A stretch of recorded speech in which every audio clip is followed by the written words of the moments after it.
మాటిమాటికి ఒక మాట అంటారు అధ్యక్ష. వీరు మిగులు బడ్జెట్ తో మేము మీకు అప్పజెప్పిపోతే అప్పుల కుప్ప చేసిండ్రు, అప్పుల పాలు చేసిండ్రు రాష్ట్రాన్ని చెప్తారు అధ్యక్ష.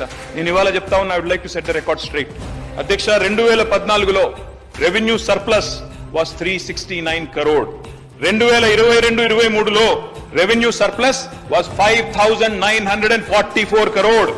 నిన్న మీరు పెట్టిన బడ్జెట్ లో కూడా రెవెన్యూ సర్ప్లస్ అధ్యక్ష 297 కోట్లు. అంటే మీరు మాకు 369 కోట్ల రెవెన్యూ సర్ప్లస్ తో అప్పచెప్తే మళ్ళా మీకు అప్పచెప్పినాడు కూడా మేము 5944 కోట్ల రూపాయల రెవెన్యూ సర్ప్లస్ ఇచ్చిన మాట వాస్తవం కాదా? Revenue receipts minus revenue expenditure, అదే కదా రెవెన్యూ సర్ప్లస్. నేను చెప్పింది తప్ప? మరి అప్పుల పాలైపోయిందంటే ఇంకొక మాట అన్నారు నిన్న ఆర్థిక శాఖ మంత్రి గారు, బాధాకరమైన మాట. జీతాలకు ఇచ్చినందుకు కూడా మేము అప్పులు తెచ్చే పరిస్థితి ఉందన్నారు అధ్యక్ష. మరి రెవెన్యూ మీరు చెప్పిన లెక్కలు తప్ప, మీ మాటలు తప్ప? మీరు చెప్పిన లెక్కల్లో ఏం చెప్పారు అధ్యక్ష?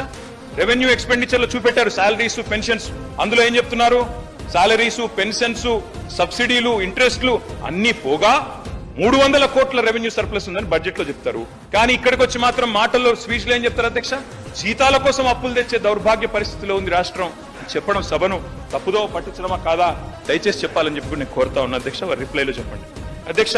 ఇంకొక మాట అధ్యక్ష, నేను మొన్నే చెప్పాను, రిప్లైలో చెప్పండి సార్, మాకు అభ్యంతరం లేదు.